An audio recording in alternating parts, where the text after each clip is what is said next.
I'm gay. What are we gonna fight, the sun? Oh shit.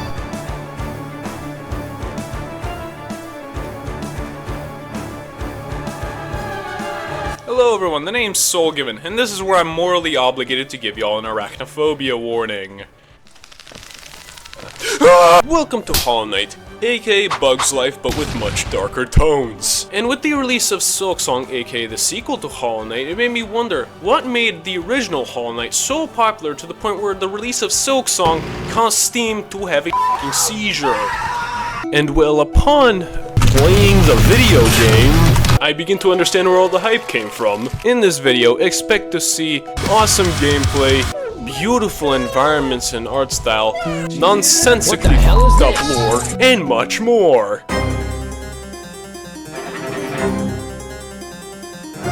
Hollow Knight's gameplay consists of two components, adventuring and math. The adventuring being going from point A to point B, exploring new areas, and finding vital tools that will help you further along your journey. As for the math part, well, let's just say you will have to determine how many goddamn hits is it gonna take to pound your enemies into chili. There will be many problems for you to solve along your journey, and your only solution will be violence. To add on more as to what to expect from the adventure aspect, because this is a Metroidvania, expect to do a lot of backtracking. There will be so many points in time where there's going to be this area that's just out of reach. Usually this will push you to go explore other areas around the map, which would then guide you to the location of the item you're looking for. Then you use said item to access the originally inaccessible area. And that's what it is for most of Hollow Knight. I will say I'm very inexperienced when it comes to Metroidvanias. In fact, I'm pretty sure this is my first one. But with the way I experienced it, I had no problems with backtracking or any of that. So yeah, thumbs up to you, Team Cherry. You did pretty good. Now let us further talk about the combat and enemies. You see, because this game clearly takes place in Australia, it is no surprise that all the wildlife here is looking to murk us. Ranging from various hostile insects, some of which can fly, others simply run at you, others can wield weapons, some of them resort to self-detonation. Actually, you know what? No, a lot of them resort to self-detonation. Sometimes the enemies are even plants, and also souls of dead children. But we'll get back to that later, okay? To add on to the 110 to 150 unique enemies, there are also bosses, ranging from brain dead easy to kinda bullshit. Such stunning examples like the Fat Bastard, the Aura Farming Trio, Supreme Calamitous, the Cancer Patient, and Hornet. The Hollow Knight fandom loves Hornet. Perhaps a little bit too much. There's so much point! And that's only 5 out of the 47 bosses in this game. As said by many before, this game is very challenging. You will very frequently get your ass handed to you, especially during the start. So unless you're one of those schmucks who can no-hit those Undertale fan games blindfolded, no limbs, and with the heart virus, then you're gonna have to and use the various equipment and abilities you come across. You do get the standard nail which you swing at your enemies, but there are also spells, like the Vengeful Spirit, which allows you to shoot a projectile towards your enemies. Simply look at him, fire. Look at him again, fire. Look again. There are also charms, which are basically accessories that can aid you further in combative situations. Now, even though the gameplay of Hollow Knight is pretty good, the main selling point is the I'm not gonna sugarcoat it, the world of Hallownest is f***ing awesome, both in its environments, Welcome to the rice fields, motherfucker! and its characters. Oh? Oh, hello?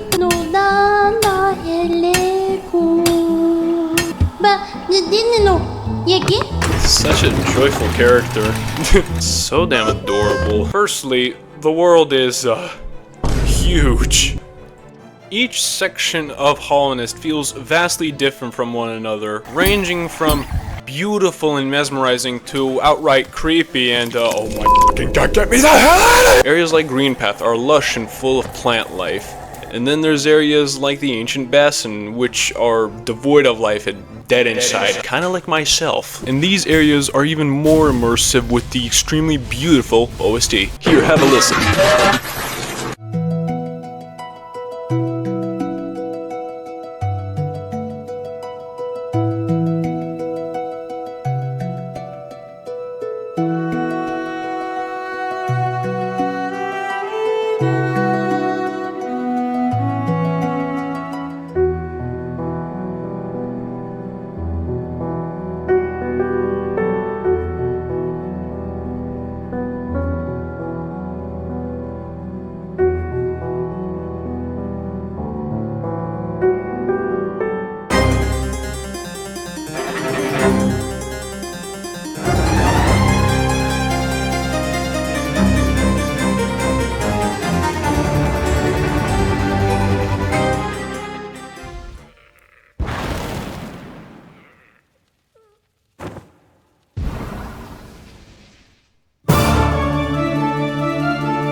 thing I would like to mention are the characters. Firstly, the art style that they're depicted in. It's very charming. I like it a lot. Also, Team Cherry did a very interesting choice with voice acting, because they clearly had people voice over the characters, but instead of speaking normal English, like in the text boxes, they kind of just have them make noises.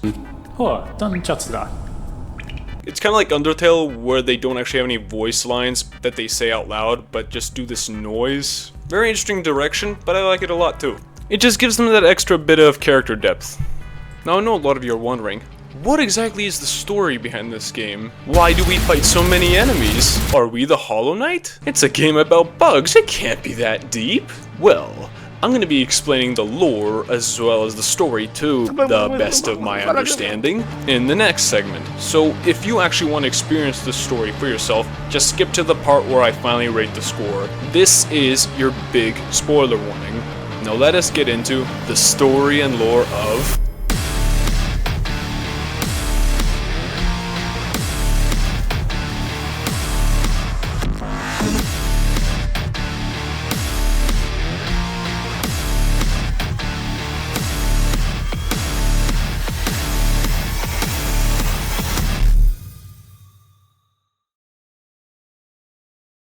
long before time had a name, there was Australia with bugs that were stupid, some smart, but mostly stupid. Some of the smarter bugs had specific tribes, and one of them being the Moth tribe, who worshipped the Radiance, aka the goddamn sun. However, one day, a big worm kind of crashed into the side of Hallownest, which would then downgrade itself into what we know as the Pale King, and it was like, yeah, this place is mine now. Fuck yeah, colonization. Becoming the self-proclaimed ruler that he is, he built the civilization, gave the dumb bugs some smarts, and gave the Radiance an eviction notice. Get the hell out! Get out! Get out! Get out! For a good while, the Radiance was kinda gone. However, she still had a very strong influence before the Pale King actually showed up. So after people kept dreaming of her, it for some reason gave her the ability to just will herself back into existence through sheer force. The Radiance being pissed, it decided to put cancer tumors inside of a lot of bugs, those that dream of her. As a side effect, it also made it so that you can't possibly reason with them. The Pale King, seeing the chaos, he decided to start working on countermeasures by making a vessel that would contain the Radiance alone. First thing he did is hit up the other pale being that is in Hallownest, and, well,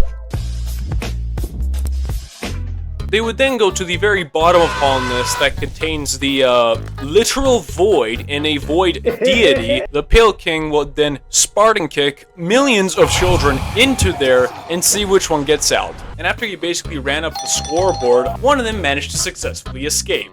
The Hollow Knight, head empty, no thoughts, no will, none of that. Something the Radiance couldn't influence. The Radiance would then get captured and put into the vessel for containment. For precaution, the Pale King decided to make a seal so that no one could have any funny ideas to break the Radiance out of him, by asking 3 dreamers who would effectively make this psychic barrier make it impossible to get in.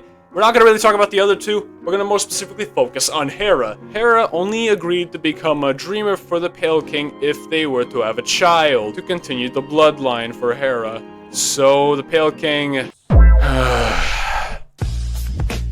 And then came Hornet. One more thing of note, the player character is actually one of the many vessel children that were in the Abyss, and you managed to escape. But anyways, Radiance is sealed, Dreamers are making sure the night can't be broken out of. All is good!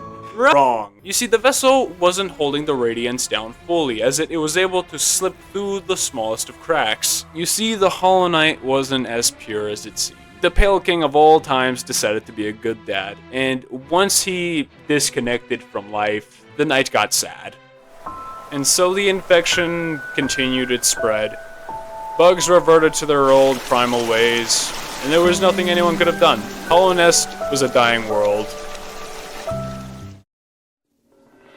This is where you come in. The game starts and you're making your way back to Hallownest as something beckons for you. The Radiance's infection is spreading and isn't being sealed anymore, and it's up to you to stop it. You make your way to Dirtmouth where you settle in and start exploring Hallownest. Within it, you encounter many foes, uncover the history of Hallownest, and meet other individuals that help you in this playthrough. You become more skilled and stronger through every boss you slay. Learn to map and traverse the entire kingdom. A fight with Hornet, so much filler and many side quests later, the infection begins to get even stronger. Because no matter how many of these infected enemies you slay, it's not going anywhere. You will have to find a way to get rid of it from the source. Thing is, you're actually a pure, fully functional, empty vessel who can replace the current vessel who is failing at his job. Michael, don't leave me here. Just one tiny problem: you can't get in. As a side note, I do think it's a valuable lesson to learn that you shouldn't get too attached to the characters, or else this will happen.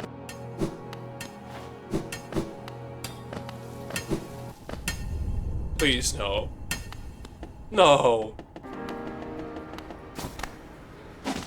No, please. Don't make me. No. You were just a chill guy. Please. Please, get a grip. I'll put you out of your misery.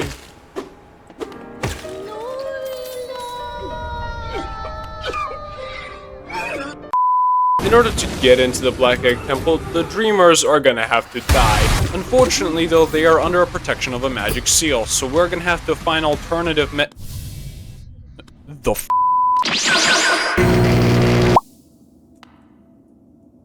Where the f*** am I? You see, the Dreamers still believe their duty is necessary, so they trap you in the Dream Realm. However, there is someone to bail you out.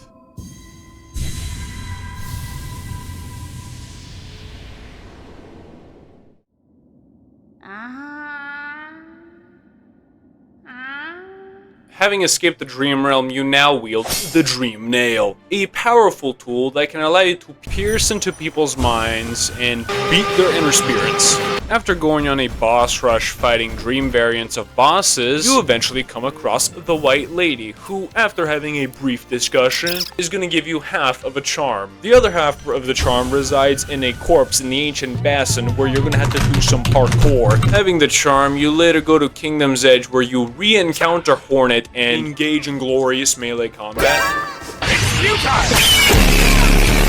You go inside the giant worm corpse and unlock the King's Mark, which would then give you access to the Pale King's basement. Going down there, you see the piles of dead children, but most importantly, you unlock your memories of your past, and your King's soul becomes the Void Heart. And now to quote Doctor Strange. We're in the endgame now. Using the Dream Nail, you access the minds of the Dreamers and destroy them.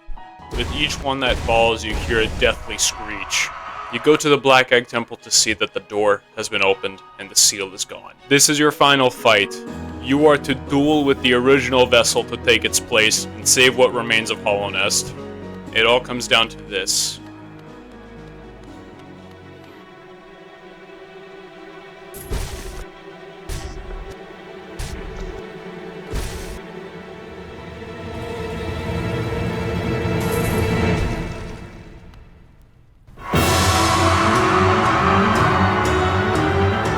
No longer a vessel containing the infection, now just a grotesque husk shooting at cancer tumors. Okay, what the f? The fight pushes on. Each blow you deliver only weakens the vessel further. Note that once the fight itself is done, you will be taking over its place to contain the Radiance. And hope that you have no trace of emotions or care for the Radiance to use against you. And so, the what?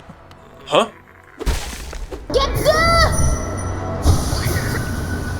As it turns out, the Hollow Knight isn't the final boss. Sealing away the Radiance isn't a surefire win, so how about instead we attack it directly? You have taken on some of the greatest foes Hallownest has to offer, so how about we take on the strongest one?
And that is one of the endings for Hollow Knight. Yes, there are 4 additional ones, but I'm too lazy to cover them. So, next part. For a game made in 2017, it's still surprising how well it holds up. And now I'm seeing where all the hype came from when people were waiting for Silksong for so long. You know what? I might give that game a shot too. As for the score, it's a 10 out of 10. I got no problems with it. It's a perfect game, a masterpiece. And for the cheap price of $15 US, say less. But anyways, that's the end of the video. Shoutouts to my members Deltram. Like and subscribe if you enjoyed, and have a good one. See you guys.